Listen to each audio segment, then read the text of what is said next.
Hello and welcome to another episode of The Word for Kids. I'm Jamie and I'm guiding you through the books of Joshua, Judges, and Ruth in a series of 20 episodes. Last time, we learned about cities of refuge where people could flee to if they accidentally killed their neighbor. They would be given a trial and kept safe from the avenger of blood. We also learned that the Lord continued to give land to those he had promised would receive it. And then they had rest. And that's where we left off last time. Are you ready for today's adventure? Let's go.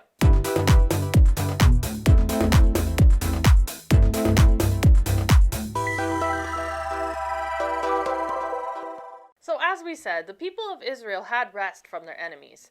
A long time passed, and Joshua was a very old man. He summoned all Israel and said to them, "I am very old. You yourselves have seen everything the Lord your God has done to all these nations for your sake. It was the Lord your God who fought for you.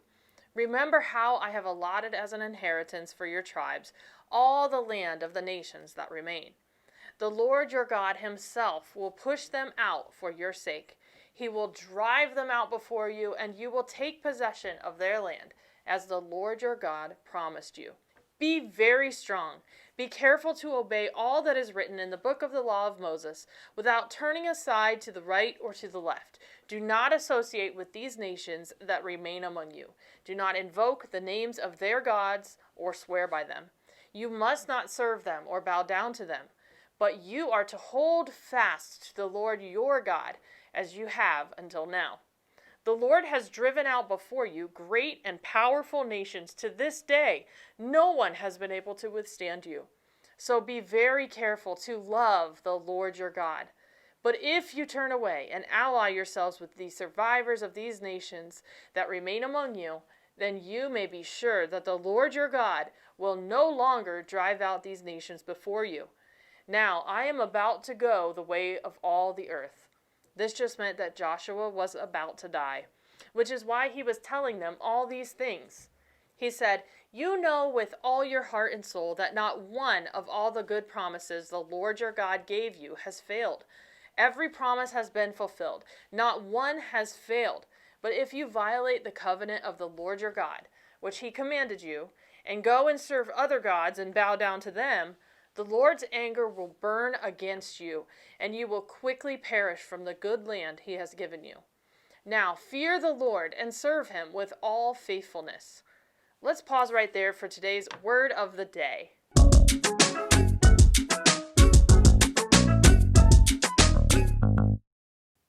Today's word of the day is fear. To have deep respect and reverence for God with a desire not to offend him. Okay, so Joshua told the people to fear the Lord and then continued, "Throw away the gods your ancestors worshipped beyond the Euphrates River and in Egypt, and serve the Lord. But if serving the Lord seems undesirable to you, then choose for yourselves this day whom you will serve, whether the gods your ancestors served beyond the Euphrates, or the gods of the Amorites in whose land you are living. But as for me and my household, we will serve the Lord." The people answered, "Far be it from us to forsake the Lord to serve other gods. It was the Lord our God himself who brought us and our parents up out of Egypt from that land of slavery and performed those great signs before our eyes. He protected us on our entire journey and among all the nations through which we traveled. We too will serve the Lord, because he is our God." Joshua said to them, "If you forsake the Lord and serve foreign gods, he will turn and bring disaster on you and make an end of you after he has been good to you." The people answered, "We will serve the Lord." Joshua said, "You are witnesses against yourselves that you have chosen to serve the Lord." "Yes, we are witnesses," they replied.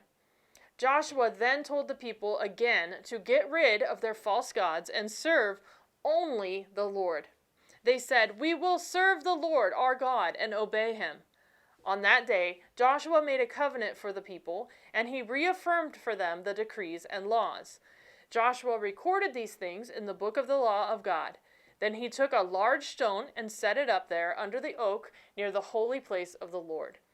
"See," he said to all the people, This stone will be a witness against us. It has heard all the words the Lord has said to us. It will be a witness against you if you are untrue to your God." After these things, Joshua died at the old age of 110 and was buried in the land of his inheritance, in the hill country of Ephraim. Israel served the Lord throughout the lifetime of Joshua and of the elders who outlived him and who had experienced everything the Lord had done for Israel. And Joseph's bones, which the Israelites had brought up from Egypt, were buried at Shechem. And that's where our story ends for today. Now, it's time for the verse to remember.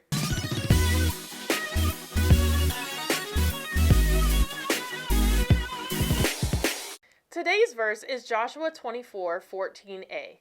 Now fear the Lord and serve him with all faithfulness. One more time. Now fear the Lord and serve him with all faithfulness. Joshua 24:14a.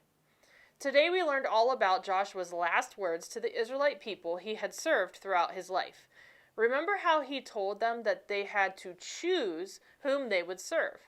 Now, in those days, it was common for people to worship idols and other gods by praying to them and offering sacrifices.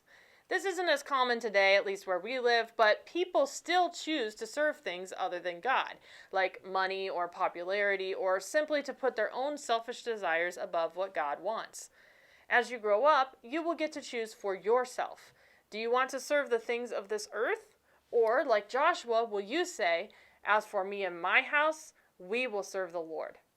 That's all the time we have for this episode. I can't wait to see you again soon for another episode of The Word for Kids.